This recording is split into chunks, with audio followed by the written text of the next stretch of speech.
साळशिंगे विटा रस्त्यावर गारडी गावच्या हद्दीत भीषण अपघात.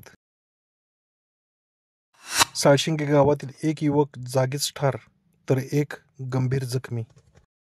साळशिंगे विटा रस्त्यावर गारडी हद्दीतील करंज ओढा नजीक भरधाव इनोव्हा गाडीवरील ताबा सुटून झालेल्या अपघातात साळशिंगे गावचा एक युवक जागीच ठार झाला तर एक युवक गंभीर जखमी झाला.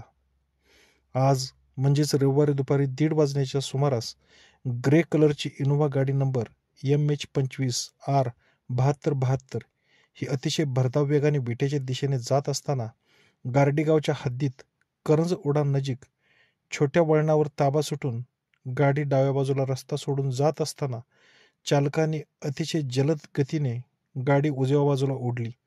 त्यामुळे ताबा सुटून गाडी रस्त्याच्या उजव्या बाजूच्या मैदानात अक्षरशः चेंडूप्रमाणे उडत 5-6 पलटी घेत रस्ता सोडून मोकळ्या माळात पडली.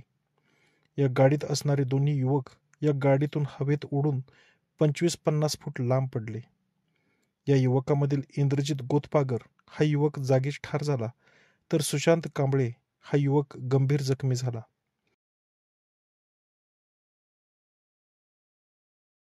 अपघातस्थळी गाडीचे सुट्टे भाग, काचा, युवकाचे बूट पडलेले होते. Bureau report, Marathi times.